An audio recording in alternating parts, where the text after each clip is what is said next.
ಗಲಭೆಯನ್ನ ಖಂಡಿಸಿ ಇಂದು ಮದ್ದೂರು ಬಂದ್ ಆಗುತ್ತೆ. ಬೃಹತ್ ಪ್ರತಿಭಟನಾ ಜಾಥಾಗೆ ತಯಾರಿ ಮಾಡಿಕೊಳ್ಳಲಾಗ್ತಿದೆ. ಮದ್ದೂರಿನಲ್ಲಿ ಕಂಡು ಕೇಳರಿಯದ ಭದ್ರತೆ, ಡ್ಯಾಮೇಜ್ ಕಂಟ್ರೋಲ್ಗೆ ಸರ್ಕಾರದ ಕಸರತ್ತು. ಗಲಭೆ ನಡೆದು ಹೋಯಿತು. 21 ಜನ ದುಷ್ಕರ್ಮಿ ದುರುಳರನ್ನ ಪೊಲೀಸರು ಅರೆಸ್ಟ್ ಮಾಡಿದ್ರು. ಈಗ ಸಮಾಧಾನ ಹೌದು ಒಂದು ಸ್ವಲ್ಪ ಇದೆ ಮದ್ದೂರಿನಲ್ಲಿ, ಆದರೆ ಅದು ಬೇಕಾಗಿಲ್ಲ. ಜಾಥಾ ಬೇಕು, ಆಕ್ರೋಶಗಳು ಸ್ಫೋಟಗೊಳ್ಳಬೇಕು. ಸೊ ಸರ್ಕಾರಕ್ಕೂ ತಲೆನೋವು, ಭಾರಿ ಭದ್ರತೆಯನ್ನು ಒದಗಿಸ್ತಾ ಇದೆ. ಮಧ್ಯಾಹ್ನ 3 ಗಂಟೆಗೆ ಶಾಂತಿಯ ಸಭೆಯನ್ನ ಕರೆದಿದ್ದಾರೆ ಮಿಸ್ಟರ್ ಮಿನಿಸ್ಟರ್ ಚಲುವರಾಯ ಸ್ವಾಮಿ. ಶಾಂತಿ ಸಭೆ ಕರೀತಾರೆ. ಶಾಂತಿ ಸಭೆ ಈ ಹಿಂದೆನೆ ಕರೀಬೇಕಿತ್ತಲ್ಲ ಸ್ವಾಮಿ.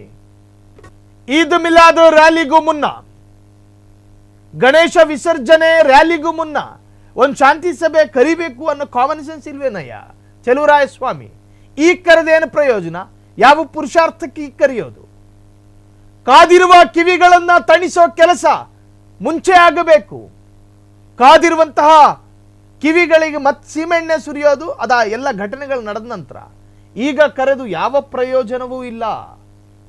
ಸೊ ಇಡೀ ಮದ್ದೂರಿಗೆ ಮದ್ದೂರೇ ಬಂದಾಗಿದೆ. ಜನಜೀವನ, ಅವರ ವ್ಯಾಪಾರ ವಹಿವಾಟು ಸಂಪೂರ್ಣ ಸ್ತಬ್ಧ. ಅಂಗಡಿಗಳು ಬಂದ್ ಮಾಡಬೇಕಾಗಿ ಬರುತ್ತೆ. ಇಲ್ಲದಿದ್ದರೆ ಈ ಧ್ವಜಧಾರಿಗಳು ಬಿಡೋದಿಲ್ಲ. ಎರಡೂ ಸಮುದಾಯದ ಧ್ವಜಧಾರಿಗಳು ಇರ್ತಾರೆ ನೋಡಿ.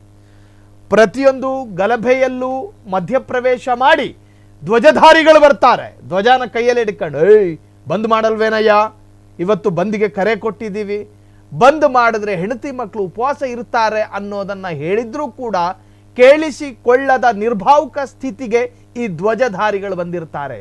ಅವರಿಗೆ ಬೇಕಾಗಿರೋದು ಪ್ರಕ್ಷುಬ್ಧ, ಅವರಿಗೆ ಬೇಕಾಗಿರೋದು ಅಶಾಂತಿ, ಅವರಿಗೆ ಬೇಕಾಗಿರೋದು ಸ್ಥಳೀಯ ಅವರವರ ಪಕ್ಷದ ನಾಯಕರುಗಳ ನಿರ್ದೇಶನವನ್ನ ಅನುಸರಿಸೋದು.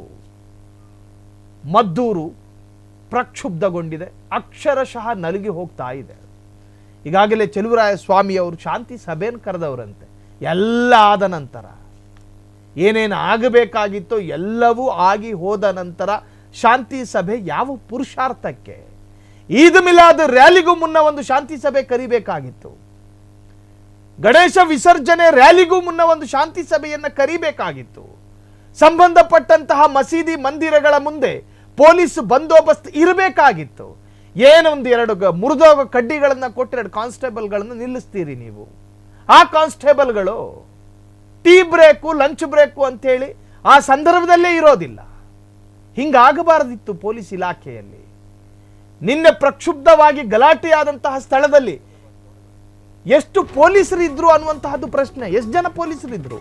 ಒಂದು ವೇಳೆ ಸರಿಯಾದ ರೀತಿಯಲ್ಲಿ ಪೊಲೀಸರು ಆ ಪ್ರದೇಶದಲ್ಲಿ ಇದ್ದಿದ್ದರೆ ಈ ತರಹದ ಘಟನೆಗಳೇ ಆಗ್ತಿರ್ಲಿಲ್ಲ.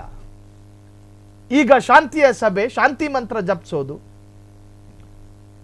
ಲಿಂಗಭೇದವಿಲ್ಲದೆ ಲಾಠಿ ಪ್ರಹಾರ ಮಾಡೋದು, ಇದರ ಅವಶ್ಯಕತೆ ಇರಲಿಲ್ಲ. ಸಾಮೂಹಿಕ ಗಣೇಶ ವಿಸರ್ಜನೆ ಎಲ್ಲ ಒಂದೇ ತರ ಇರೋದಿಲ್ಲ.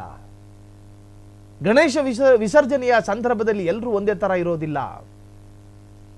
ಕೆಲವರು ಅಲ್ಲಿ ಬರುವಂತಹ ಹಾಡಿ ಕುಣಿಯೋದಕ್ಕೆ ಕುಡ್ಕೊಂಡು ಬಂದಿರ್ತಾರೆ. ಸೂಕ್ಷ್ಮ ಪ್ರದೇಶ ಬೇರೆ, ಏನು ಬೇಕಾದ್ರೂ ಆದಿತ್ತು ಅನ್ನೋ ಗಂಭೀರವಾದಂಥ ಚಿಂತನೆಗಳು ಇಲಾಖೆಗೆ ಇರಬೇಕಾಗಿತ್ತು. ಸರಿಯಾದಂತಹ ಪೊಲೀಸ್ ಬಂದೋಬಸ್ತ್ ಇರಬೇಕಾಗಿತ್ತು. ಬೇರೆ ಬೇರೆ ತರಹದಲ್ಲಿ ಘೋಷಣೆ ಕೂಗುವಂತಹ ವಿಕೃತ ಮನಸ್ಥಿತಿಗಳು ಕೂಡ ಆ ರ್ಯಾಲಿ ಪ್ರತಿಭಟನೆಗಳಲ್ಲಿ ಬರಬಹುದು ಎನ್ನುವಂಥ ಮುಂಜಾಗ್ರತಾ ಯೋಚನೆಗಳು ನಿಮ್ಮಲ್ಲಿ ಇಲ್ಲದೇ ಇರತಕ್ಕಂಥ ಕಾರಣದಿಂದಲೇ ಅಲ್ಲಿ ಪ್ರಕ್ಷುಬ್ಧ ವಾತಾವರಣ ನಿರ್ಮಾಣ ಆಗಿತ್ತು. ಸಚಿವ ಚಲುವರಾಯ ಸ್ವಾಮಿ ಹೇಳ್ತಾರೆ, ನಾವು ಈಗ ಶಾಂತಿಯ ಸಭೆ ಕರಿತೀನಿ, ಕಾರಣ ಅವರು ಉಸ್ತುವಾರಿ, ಅವರ ಜವಾಬ್ದಾರಿಯನ್ನು ನಿಭಾಯಿಸಬೇಕು. ಹಾಗಾಗಿ ಆ ರೀತಿ ರಿವಾಜನ್ನು ಕಂಪ್ಲೀಟ್ ಮಾಡ್ತಿದ್ದಾರೆ. ಸತ್ಯಾಗ್ರಹ ಸೌಧ ಬಳಿಯ ಖಾಸಗಿ ಕಲ್ಯಾಣ ಮಂಟಪದಲ್ಲಿ ಸಭೆ ಅಂತೆ. 2 ಕೋಮಿನ ಮುಖಂಡರ ಜೊತೆ ಮಂತ್ರಿ ಮಾತುಕತೆ ಮಾಡ್ತಾರಂತೆ. ಅಂದರೆ ಮುಂದಿನ ವರ್ಷಕ್ಕಿದು, ಮುಂದಿನ ವರ್ಷ ಹಿಂಗೆ ಆಗಬಾರ್ದು ಅಂತ ಹೇಳೋದಿಕ್ಕೆ Mandya DC doctor Kumar, SP Baladandi ಭಾಗಿಯಾಗ್ತಾರಂತೆ.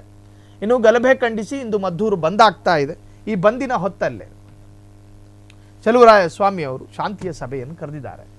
ಶಾಂತಿ ಸಭೆ ಕರೀತಿರೋ, ಶೃಂಗಸಭೆ ಕರೀತಿರೋ, ಮದ್ದೂರು ಬದಲಾಗಬೇಕು. ಮದ್ದೂರಿನ ಇತಿಹಾಸ ಏನು ಅಂತ ಕೇಳಿದ್ರೆ, ಪರಸ್ಪರ ಸಮುದಾಯಗಳು ಡಿಪೆಂಡ್ ಆಗಿ ಬದುಕ್ತಾ ಇದ್ರು. ಬಕ್ರೀದಿಗೆ ಇವರು ಹೋಗಿ ಬಿರಿಯಾನಿ ತಿಂತಾ ಇದ್ರು, ಇನ್ನು ಗೌರಿ ಹಬ್ಬಕ್ಕೆ ಅವರು ಬಂದು ಅಲ್ಲಿ ಪಾಯಸ ಕುಡಿತಾ ಇದ್ರು. ಈ ತರಹದ ಒಂದು ವಾತಾವರಣವನ್ನು ಹಾಳು ಮಾಡಿದವರ ವಿರುದ್ಧ ಕಠಿಣವಾದಂತಹ ಕ್ರಮ ಕೈಗೊಳ್ಳದ ಹೊರತು ಅಲ್ಲಿ ಶಾಂತಿ ನೆಲೆಸೋದಿಲ್ಲ. ಕ್ಷಣ ಕ್ಷಣದ ಸುದ್ದಿಗಳಿಗಾಗಿ ಫ್ರೀಡಂ ಟಿವಿ ಸಬ್ಸ್ಕ್ರೈಬ್ ಮಾಡಿ, ಲೈಕ್ ಮಾಡಿ ಹಾಗೂ ಫಾಲೋ ಮಾಡಿ. ಹೊಸ ಸುದ್ದಿಗಳ ನೋಟಿಫಿಕೇಶನ್ಗಾಗಿ ಬೆಲ್ ಐಕಾನ್ ಮೇಲೆ ಕ್ಲಿಕ್ ಮಾಡಿ.